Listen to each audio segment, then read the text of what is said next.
শুনেন, অন্যায় সে যেই করুক, এটা অন্যায়। এটা আমি হই, আবার সাধারণ মানুষ হোক, যে কোনো লোক হোক, অন্যায়কে সাপোর্ট করা যাবে না। এখন ওই লোক তো আমার কাছে নিয়ে আসে নাই, বলতে পারবে আমার কাছে নিয়ে আসছে, নিয়ে আসে নাই। আমার কাছে নিয়ে আসছেন? না, নিয়ে আসে না, আমি দেখিও নাই।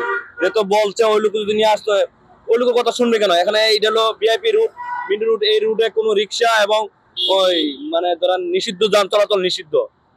এই রুটে দিয়ে তো আসছে, আমরা আটকাবি। শুধু ওনাকে না, যে কোনো লোকে আমরা আটকাবো রিক্সা। এখানে কোনো মানে ব্যাটারি চালিত রিক্সা চলবে না, এটাই কথা। এখন সে যেই হোক, উনি বোঝা উচিত ছিল যে এই রুটে আমি আইন শৃঙ্খলা বাহিনী হোক অত যে কোনো লোক, আমি এই রুটে আমি চলাচল করতে পারবো না, এটাই আসল কথা।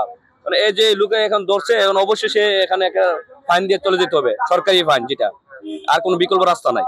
ঠিক আছে, আর এখানে অন্য কোনো কথা শোনা যাবে না।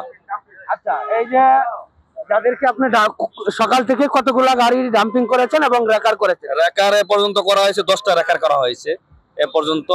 আর কিছু গাড়ি আছে, এটা করা হবে। আর যারা আসবে আমরা এই সবসময় এই ব্যবস্থা নিব। এই রোডে যারা মানে অটো রিক্সা, ব্যাটারি চালিত রিক্সা, আমরা সবসময় এখান দিয়ে এই রুট আমরা ধরতেছি এবং আইনগত ব্যবস্থা নিচ্ছি।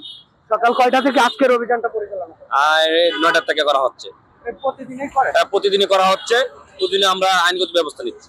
আমরা দেখেছি যে রিক্সা চালক সার্জেন্টের উপর মাঝে মাঝে হামলা চালায়, যেমন 300 ফিটে আরেকটা এই সার্জেন্টের উপর হামলা চালিয়েছে। আসলে এই একটা আতঙ্ক আপনাদের মধ্যে কাজ করে কিনা? এটা শুনেন, আমরা হলো ধরেন সরকারি লোক, আমরা কাজ করতে যাই অনেক বাধা বিপত্তি হয়, অনেক সমস্যার সম্মুখীন আমরা হয়, কিন্তু তাই বলে তো কাজ থেমে থাকবে না।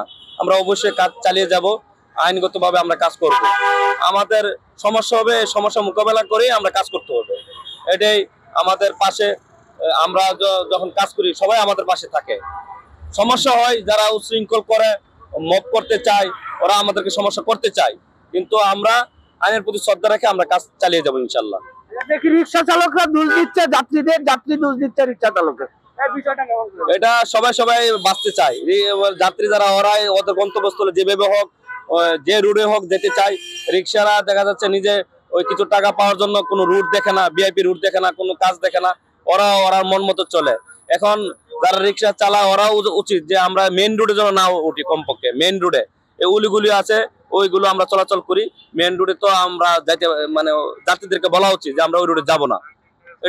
ঢাকা সিটির ভিতরে যারা রিক্সা চালায়, রিক্সা চালক এবং যারা রিক্সায় চড়ে যাত্রী, দুজনকে কি বার্তা দিতে চান?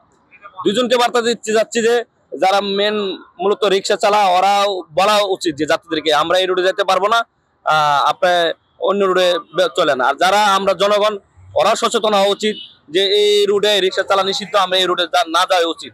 আমি সবাইকে বার্তা দিতে যাচ্ছি যে মেন রুটে কমপক্ষে ভিআইপি রুটগুলো, এই রুটগুলোর জন্য আমরা অটো চালিত রিক্সা অ্যাভয়েড করি এবং আমরা যেন এই রুটে না উঠি, এটা সবাই সচেতন হওয়া উচিত। আমার বার্তা এটাই।